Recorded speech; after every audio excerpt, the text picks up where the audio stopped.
Hi guys, இந்த வீடியோவில் நம்ம என்ன பார்க்க போகிறோம் அப்படின்னா, சேலம் சைடு நாமக்கல் சைடு ரொம்ப ஃபேமஸான ஆடி 1 தேங்காய் சுடுதல் தான் பார்க்க போகிறோம். பாருங்கள், ஃபஸ்ட்டு தேங்காய் எடுத்து அந்த மேலே இருக்கிறத கொஞ்சம் தேய்ச்சி எடுத்துடணும். அப்போ தான் வந்து அது சீக்கிரம் ஹீட் ஆகும். அதுக்காக தான் எங்கள் தம்பி இப்போ தேய்ச்சிட்ருக்கான். அது அப்படியே மொத்தமாக இருந்துச்சுன்னா சீக்கிரம் ஹீட் ஆகாது.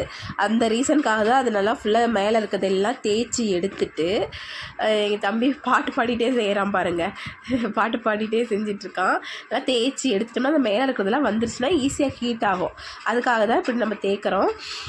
எங்கள் சின்ன தம்பி கூப்பிட்டதுக்கு வரமாட்டேன்ட்டு அதனால் பெரியவனே பண்ணிகிட்ருக்கான். நெக்ஸ்ட்டு வந்துட்டு தேங்காய்க்குள்ளே ஒரு ஹோல் போட்டு அந்த பழதானியத்தை ஃபஸ்ட்டு அதில் இருக்க தேங்காய்க்குள்ளே இருக்க தண்ணியெல்லாம் வெளியே எடுத்துட்டு, அங்கே பாருங்கள் வெளியே எடுக்கிறாங்க. வெளியே எடுத்துட்டு அடுத்தது வந்துட்டு நம்ம வந்து அந்த பழதானியத்தை அதுக்குள்ளே போடணும். அதுக்காக எங்கள் ஹஸ்பண்ட் கொஞ்சம் அந்த ஸ்பேஸை வந்து பெருசாக்குறாரு. அந்த குச்சி விட்டு ஸ்பேஸ் பெருசாக்கிட்டு இருக்காரு. அப்போ தான் அந்த பழதானியத்தை ஈஸியாக போட முடியும். அந்த ஹோல் பெருசாக்கிறதுக்காக குச்சி வச்சு எங்கள் பையனை தட்ட சொல்கிறாரு. எங்கள் பையனும் தட்டுறான். நெக்ஸ்ட்டு வந்துட்டு அந்த கோகோனட்டில் இருக்க தண்ணியெல்லாம் எடுத்துட்டு அந்த பழதானியத்தை போடுவாங்க. இப்போ பாருங்கள், எங்கள் பையன் அந்த பழதானியத்தை காட்டுவான். அதில் வந்து அவல் இருக்கும், ரைஸ் அவல் இருக்கும், கடலை இருக்கும், சுகர் இருக்கும், இதெல்லாம் இருக்கும். அது போட்டு அதுக்குள்ளே அது எல்லாத்தையும் மிக்ஸ் பண்ணி அந்த கோகோனட்டுக்குள்ளே போடுவாங்க. ஃபஸ்ட்டு அதுக்குள்ளே இருக்க தண்ணி எல்லாம் ஃபுல்லாக எடுத்துடணும். அதான் எடுத்துகிட்ருக்காரு. அங்கே பாருங்கள், அந்த பழதானியம் இதுதான்.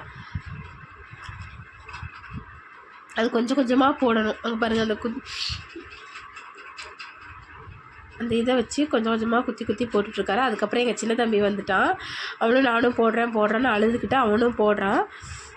2 பேரும் சேர்ந்து மாற்றி மாற்றி போட்டுகிட்டு இருந்தாங்க. என் ஹஸ்பண்ட் ரொம்ப நேரம் உட்காந்து இது பண்ணிட்டு இருந்தாங்க. நெக்ஸ்ட்டு அது போட்டதுக்கப்புறம் நம்ம அதை எடுத்து வச்ச கோகோனட் வாட்டரை வந்து அதில் ஊற்றிடணும். ஏன்னா அது ஊற்றுனா தான் ரைஸ் பாயில் ஆகிற மாதிரியே தான் பாயில் ஆகும். அதுக்கு ரைஸ் போட்டோம்னா நம்ம தண்ணி ஊற்றுறோம் பார்த்திங்களா, அந்த மாதிரி தான் தண்ணி கலந்துட்டு பாயில் பண்ணணும். நெக்ஸ்ட்டு வந்துட்டு அதுக்குள்ளே தேங்காய் குச்சி, இந்த குச்சி வாங்கிட்டு வந்துடுவோம். கடையில் சேல்ஸ் பண்ணுவாங்க. இந்த ஆடி 1 வீக்காக லாஸ்ட் 1 வீக்காக இந்த தேங்காயும் இந்த குச்சியோட விலையே அதிகமாயிரும்.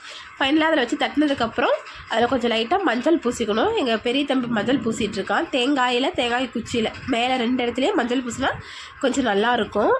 மஞ்சள் பூசிக்கணும். நெக்ஸ்ட்டு வந்துட்டு ஃபைனலாக பாருங்கள், இதுதான் லுக்கு. இப்போ வந்து நம்ம இதை வந்து சூடு பண்ணி அதுக்குள்ளே இருக்க நம்ம போட்டிருக்க பழதானியத்தை நல்லா பாயில் பண்ணணும். அதுக்காக நம்ம வந்து இப்போ நெருப்பு ரெடி பண்ணிகிட்ருக்குறோம். நாங்கள் எங்கள் 2 பசங்களும் போஸ் கொடுக்குறாங்க பாருங்கள் எப்படின்னு. இப்போ பாருங்கள், எங்கள் அம்மா இப்போ வந்து இந்த நெருப்பு ரெடி பண்ணிட்டாங்க. ஆக்சுவலி கேஸில் தான் சொல்லலான்றதும் எங்கள் அம்மா எதுக்கு இது கேஸில் சொல்கிறீங்க, ஆக்சுவலி தேங்காய் சுடுறதுனால இப்படி சொல்கிறது தான் ஃபேமஸ்ஸு, கேஸில் சொல்லக்கூடாது அப்படின்னு சொல்லிட்டாங்க. அப்புறம் தான் இது சொன்னோம். இந்த பொண்ணு எங்கள் பக்கத்து வீட்டு பொண்ணு, நாங்கள் எல்லோரும் சேர்ந்து சுட்டோம். நல்லா என்ஜாய்மெண்ட்டு தான். அது பாருங்கள், அதை கரெக்டாக நம்ம காட்டணும் அந்த நெருப்பில். இல்லை அப்படின்னா தேங்காய் வந்துட்டு அதை குச்சி பாயில் ஆகி உடஞ்சிரும். எங்களோட ஒரு தேங்காய் வந்து அப்படி தான் உடஞ்சிருச்சு. இன்னொரு தேங்காய் மட்டும்தான் அந்த குச்சியோடையே இருந்தது. இப்போ நானும் வந்து தேங்காய் சுடுறதுக்கு வந்துட்டேன். கொஞ்சம் நேரம் சுடலாமேன்னு வந்தேன். எங்கள் பையன், குட்டி பையன் பாருங்கள், டான்ஸ் ஆடுறான்.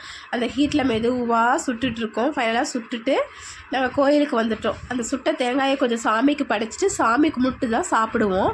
ஃபைனல் லுக்கு பாருங்கள், இப்படி தான் இருக்கும். அந்த உள்ள பழதானியெல்லாம் ரைஸ் பாயில் ஆகி கோகோனட்டும் பாயில் ஆகி எப்படி இருக்குது பாருங்கள். இது நல்லா டேஸ்ட்டாக இருக்கும். அந்த பழதானியத்துக்கிட்ட தேங்காயை வச்சு ஒரு தேங்காயை வச்சு சாப்பிட்டோம் அப்படின்னா சூப்பராக இருக்கும். தேங்க்யூ ஃபார் வாட்சிங் guys. Subscribe my YouTube channel.